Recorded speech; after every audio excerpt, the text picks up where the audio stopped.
Salam, berjumpa lagi dengan saya Effendi Tobing dalam Bokir Top Channel. Terima kasih untuk semua saudara, sahabat yang setia menyaksikan tayangan-tayangan video saya. Kiranya itu bisa menjadi berkat. Saudara yang saya kasih dalam Tuhan Yesus Kristus, hari ini kita akan tetap belajar dalam ruang perjanjian lama, dalam konteks kitab puisi. Kita akan bersama-sama belajar serta merenungkan kebenaran firman Tuhan dari Mazmur pasal yang ke-19, ayat yang pertama sampai dengan ayat yang ke-15. Saya baca ayat 1 sampai dengan ayat yang ke-6. Saya akan membacakannya untuk kita. Kemudian bagian-bagian berikutnya nanti kita akan lihat dalam pembahasannya. Kemuliaan Tuhan dalam pekerjaan tangannya dan dalam Tauratnya. Untuk pemimpin biduan Mazmur Daud. Langit menceritakan kemuliaan Allah dan cakrawala memberitakan pekerjaan tangannya. Hari meneruskan berita itu kepada hari dan malam menyampaikan pengetahuan itu kepada malam. Tidak ada berita dan tidak ada kata, suara mereka tidak terdengar, tetapi gema mereka terpancar ke seluruh dunia dan perkataan mereka sampai ke ujung bumi. Ia memasang kemah di langit untuk matahari yang keluar bagaikan pengantin laki-laki yang keluar dari kamarnya, girang bagaikan pahlawan yang hendak melakukan perjalanannya. Demikian firman Tuhan. Tema kita hari ini ialah Allah telah menyatakan dirinya. Saudara, kalau kita membaca dan mempelajari kebenaran Alkitab, kita akan menemukan bahwa sejak awal sampai hari ini, sampai kepada kedatangan Kristus kali yang kedua, ada satu pengajaran di dalam Alkitab yang mendasar, yang unik, yang tidak dimiliki oleh pengajaran dalam kitab-kitab lain atau agama-agama lain. Misalnya kalau kita lihat gambar yang sangat sederhana di depan ini, kita lihat, kalau kita lihat dua gambar ini gambar yang sangat sederhana. Dan kalau kita melihat, mempelajari kedua gambar ini, perbedaan dari kedua gambar ini hanyalah terletak pada arah anak panah. Kalau saudara perhatikan, ya, yang pertama itu arah anak panahnya berasal dari Allah, kemudian turun kepada manusia. Sedangkan yang kedua dimulai dari manusia kemudian naik kepada Allah. Kalau kita memperhatikan, sebenarnya gambar yang pertama itulah yang disebut dengan penyataan, sedangkan gambar yang kedua itulah pencarian. Tahukah saudara, kedua gambar itu menjelaskan perbedaan kekristenan, kebenaran Alkitab dengan agama-agama lain, dengan semua pengajaran-pengajaran yang mereka yakini. Mengapa saya katakan kebenaran Alkitab sangat jelas? Sejak manusia belum jatuh ke dalam dosa, kemudian berdosa sampai hari ini, dan sampai kedatangan kali yang kedua, yaitu Kristus Yesus, penyataan dimulai dari penyataan Allah. Ini sangat jelas, sangatlah berbeda. Kalau kita memperhatikan dalam kebenaran agama atau keyakinan agama-agama lain, dimulai dari manusia yang mencari Allah. Karena itu kita dapat mengenal Allah, yang ingin saya katakan sesuai dengan tema kita, bahwa Allah menyatakan diri. Kita dapat mengenal Allah karena Allah sendiri telah menyatakan diri, ya, kepada manusia. Ini adalah kebenaran. Ini adalah sesuatu yang terjadi dalam kekristenan. Tetapi berbeda dengan kebenaran-kebenaran yang lain pada agama-agama lain. Manusia mencoba mencari Allah dengan segala cara, dengan segala perbuatan, pengetahuan, kebaikan, mencoba naik mencari Allah. Tapi kalau kita memperhatikan, tentulah ini satu pencarian yang akan berakhir dengan kesia-siaan. Karena jelas kalau kita membaca di dalam Alkitab, tidaklah mungkin seseorang, siapapun dia, dapat mengenal Allah, ya, apapun yang dilakukan oleh seseorang itu, pekerjaan apapun yang dia buat, kebaikan apapun yang dia lakukan, dengan usaha untuk menemukan atau mengenal Allah, maka itu akan sia-sia. Saya memiliki satu contoh di dalam Alkitab yang ingin saya bagi kepada saudara. Misalnya ketika kita membaca kitab Kejadian pasal yang ke-11. Mari kita buka Alkitab kita. Kitab Kejadian pasal 11 ayat yang ke-5. Bagian ini ingin menjelaskan bahwa segala sesuatu atau usaha yang dilakukan oleh manusia yang berasal dari bawah yang ingin mencapai Allah, maka itu satu perbuatan yang sia-sia. Saya baca Kejadian 11 ayat 5. Lalu turunlah Tuhan untuk melihat kota dan menara yang didirikan oleh anak-anak manusia itu, dan ia berfirman. Mengapa saya katakan ini sebagai contoh? Ya, karena kalau kita memperhatikan ini konteks sesudah terjadinya air bah, maka dikatakan lahirlah anak manusia dengan segala keragaman, segala bahasa, segala bangsa, mereka berkumpul. Kemudian mereka berusaha membangun satu menara yang kita kenal dengan Menara Babel.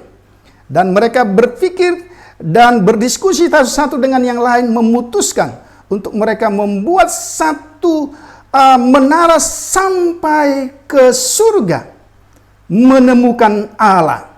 Itulah usaha yang mereka buat. Tetapi bukankah sangat kontras ketika di dalam ayat 5 dimulai dengan lalu turunlah Tuhan. Bukankah ini membuktikan kepada saudara dan saya bahwa tidak ada seseorang pun yang pernah sampai kepada Tuhan.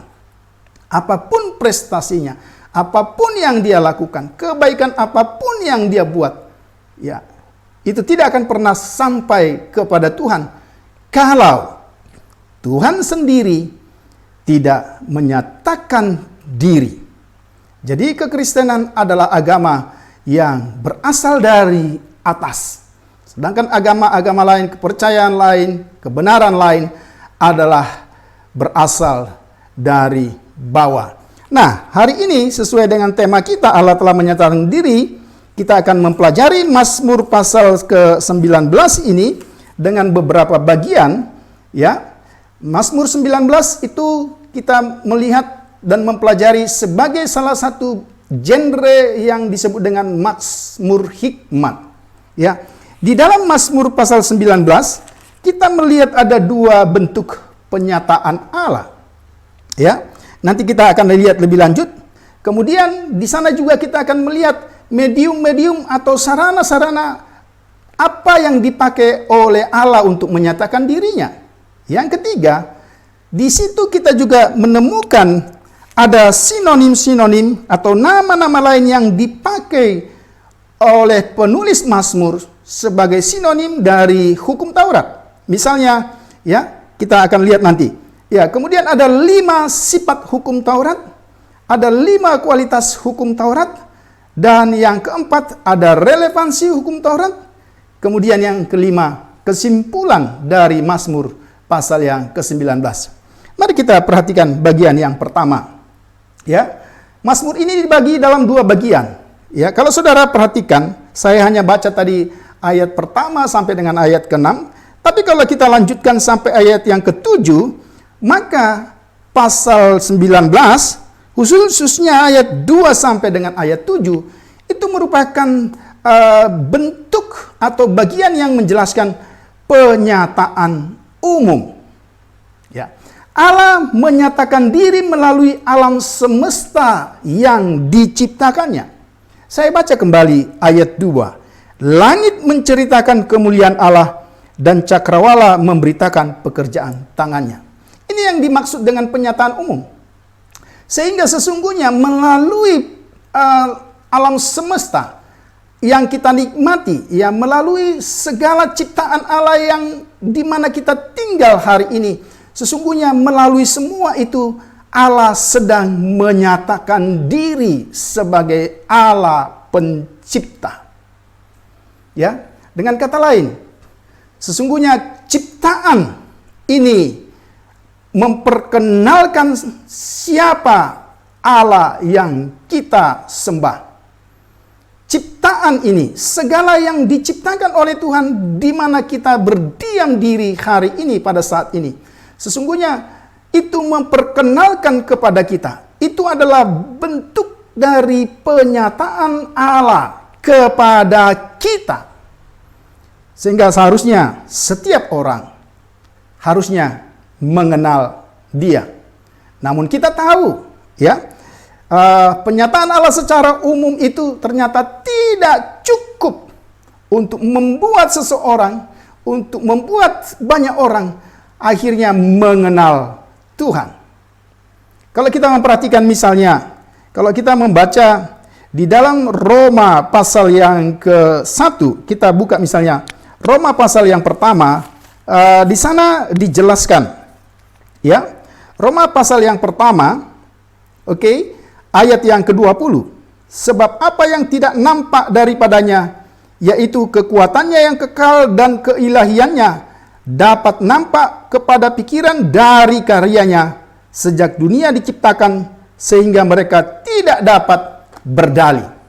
Dengan demikian sangat jelas, kebenaran Alkitab menjelaskan kepada kita, ciptaan Allah, dunia dengan segala isinya ini seharusnya membuat setiap orang tanpa kecuali mengenal Allah.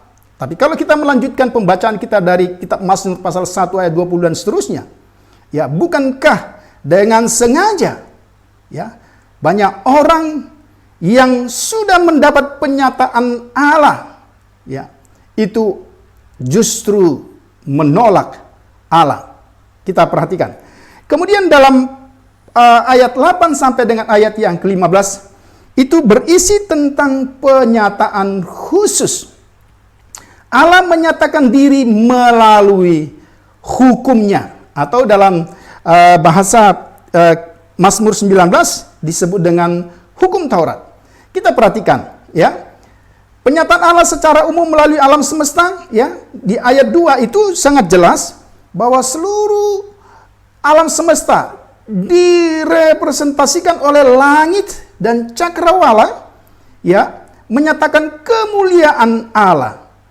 Bukankah hal ini juga menjelaskan atau mengindikasikan kekuasaan Allah atas seluruh ciptaannya?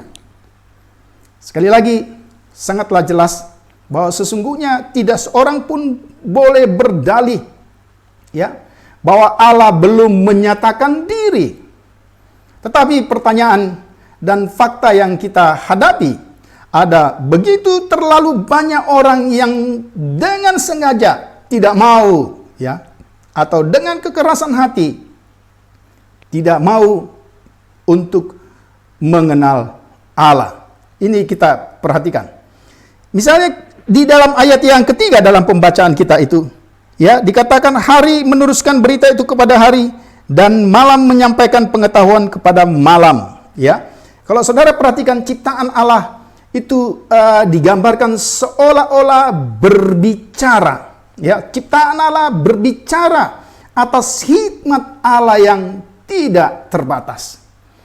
Jadi apa yang kita lihat, langit, ya, yang cerah, kemudian bulan, bintang, dan seluruh ciptaan Tuhan, sebenarnya dia sedang menyampaikan siapa Tuhan yang menciptakannya. Ini yang kita perhatikan. Kemudian berikutnya, kalau kita memperhatikan di dalam ayat 4 dan 5, ya, ada dikatakan tidak ada berita, dan tidak ada kata suara mereka tidak terdengar. Jadi tidak seperti manusia, ya. Ciptaan ini, langit, ya, benda-benda langit dan seterusnya itu menampakkan diri, ya. Tetapi mereka tidak bicara secara verbal, ya. Tetapi dikatakan dalam pembacaan ini, langit dan bumi, ya, benda-benda penerang dan seterusnya itu justru menyatakan keagungan Tuhan.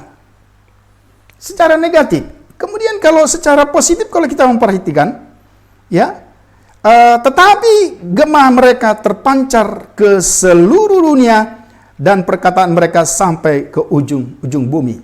Kalau kita bisa gambarkan secara praktis, sesungguhnya ciptaan Allah atau alam semesta ini sungguhnya menjadi seorang pemberita Injil, meskipun suara mereka tidak terdengar, ya, tetapi gema mereka dikatakan, ya, kehadiran mereka nyata bagi semua manusia di segala tempat dan waktu untuk menceritakan siapa sesungguhnya Sang Pencipta. Dan saya pikir ini menjadi pelajaran bagi kita.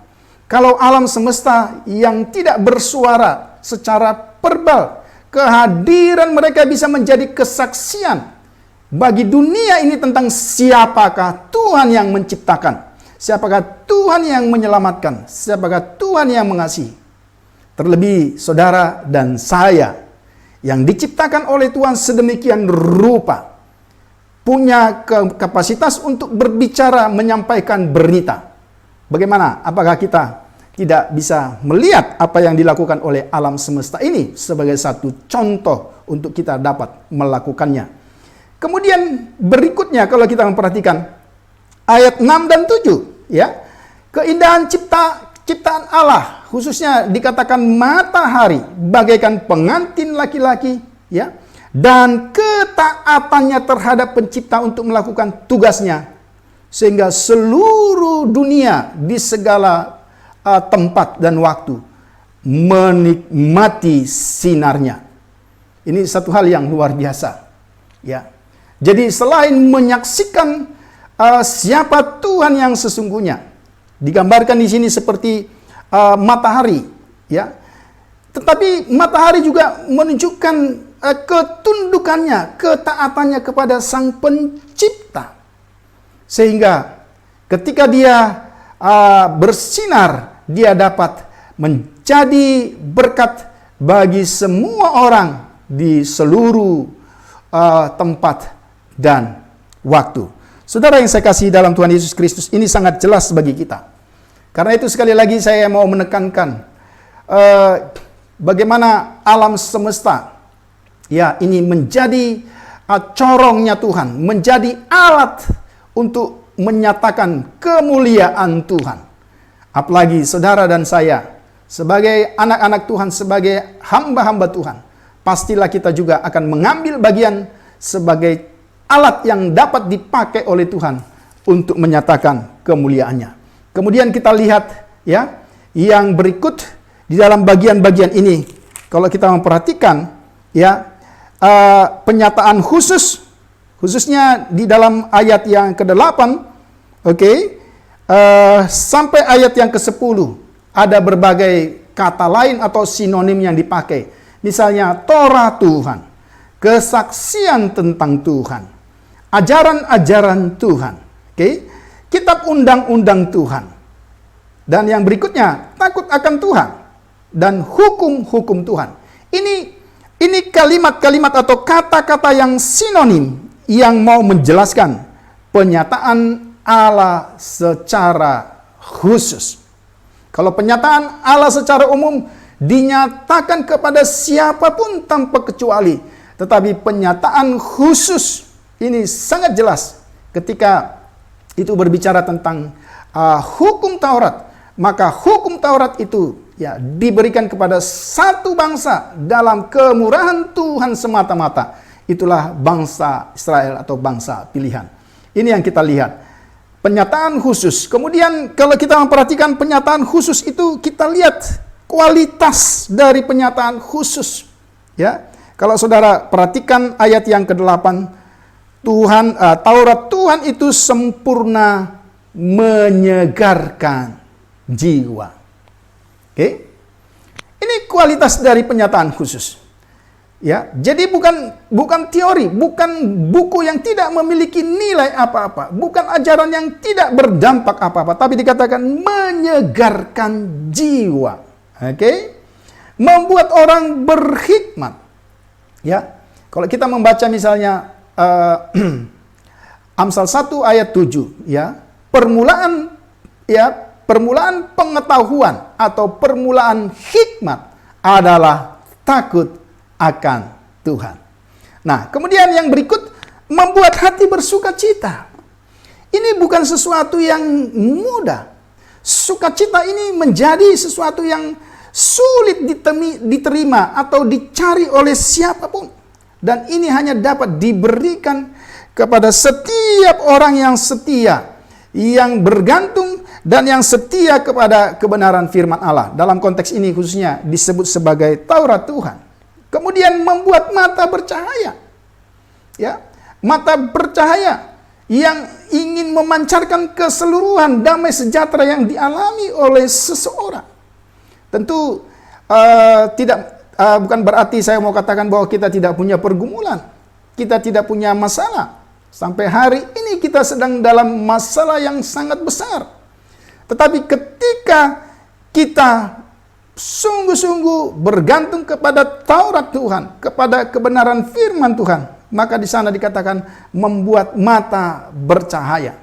Artinya pergumulan apapun yang kita hadapi tidak membuat kita menjadi redup, ya, dan kita tidak mengalami pertolongan Tuhan. Tetapi sebaliknya dikatakan membuat mata bercahaya.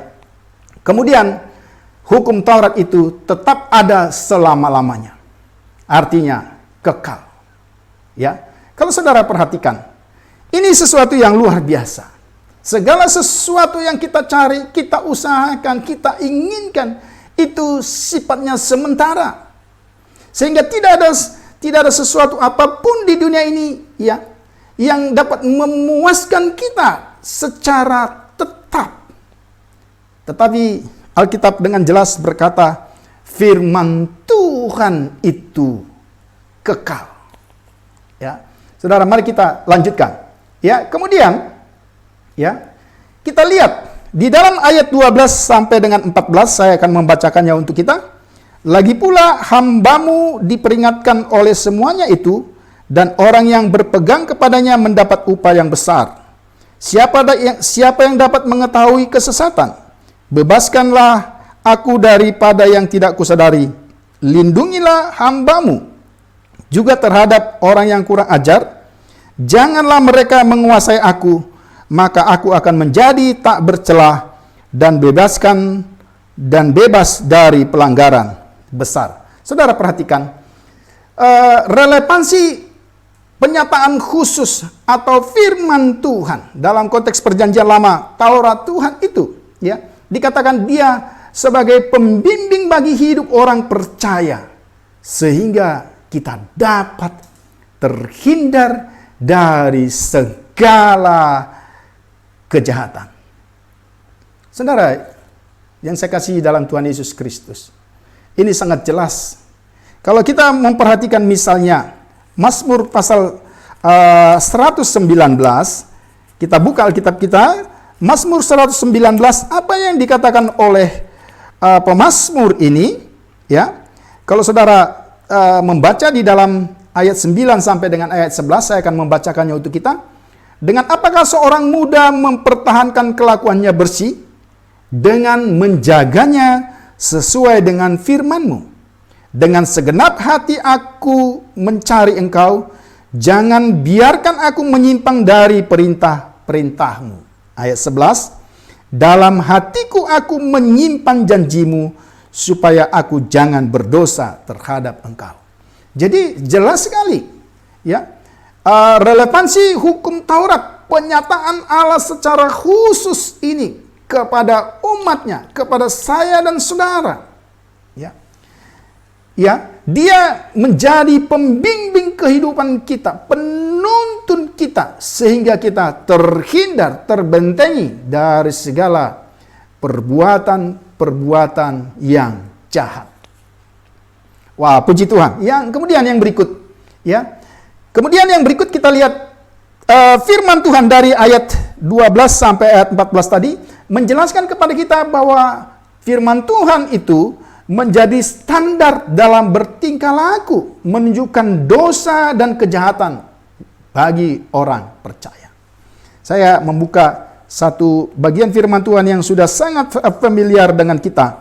Mari kita buka 2 Timotius pasal yang ketiga, Ya, 2 Timotius pasal yang ketiga sangat jelas ya, 2 Timotius pasal 3. Di sana firman Tuhan katakan demikian. Ya. 2 Timotius pasal yang ketiga ayat yang ke-16, segala tulisan yang diilhamkan Allah memang bermanfaat untuk mengajar, untuk menyatakan kesalahan, untuk memperbaiki kelakuan, dan untuk mendidik orang dalam kebenaran. Jadi hukum Taurat atau firman Tuhan itu sampai hari ini menjadi sesuatu kebenaran yang relevan karena dialah yang menjadi standar kita. Ya. Tidak ada yang lain yang menjadi standar kehidupan kita, tetapi firman Tuhan itulah yang mengoreksi kita, yang mengajar kita, yang menegur kita, yang membimbing kita kepada kebenaran.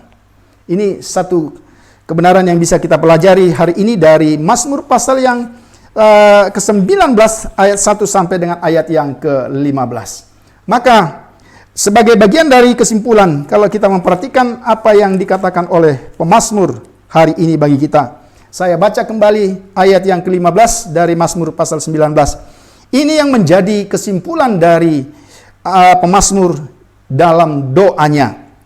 Dia katakan, mudah-mudahan Engkau berkenan akan ucapan mulutku dan renungan hatiku ya Tuhan, gunung batuku dan penebusku.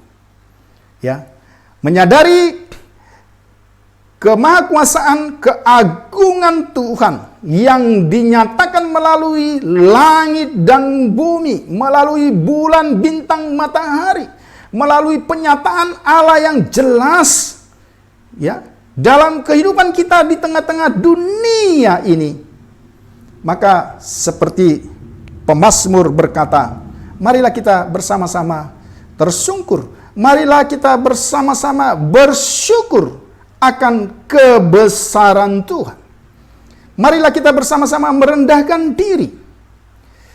Ini yang menjadi kesimpulan setelah pemazmur memahami bagaimana Tuhan menyatakan diri melalui hukum Tuhan, hukum-hukumnya yang sempurna, ya, yang menyegarkan hidupnya, yang membuat dia berhikmat, yang membuat dia dapat terus eksis di tengah-tengah segala kesulitan. Maka lagi-lagi kesimpulan di dalam ayat yang ke-15 ini menjadi doa si pemazmur. Itu yang membuat dia tersungkur. Ya, dia katakan, mudah-mudahan Kau berkenan akan ucapan mulutku dan renungan hatiku ya Tuhan, gunung batuku dan penebusku. Ada pengakuan sebagaimana alam semesta mengagungkan Tuhan Sang Pencipta. Maka pemazmur terlebih lagi, maka saudara dan saya juga harusnya melakukan hal yang sama sebagai pemazmur. Mari kita mengagungkan Tuhan tentang perbuatan-perbuatan bahwa Dia telah menyatakan diri kepada kita semua sehingga kita dapat mengenalnya. Dan marilah kita tunduk dan marilah kita bersedia dituntun oleh hukum Tuhan, yaitu firman Tuhan yang dapat kita baca dan kita renungkan setiap saat. Biarlah kiranya bagian firman Tuhan yang singkat tentang kitab Mazmur pasal 19 dengan tema Allah telah menyatakan diri, ini bisa menjadi berkat bagi semua saudara sahabat yang menyaksikan tayangan video ini. Segala kemuliaan hanya bagi nama Tuhan. Tuhan Yesus memberkati. Salam.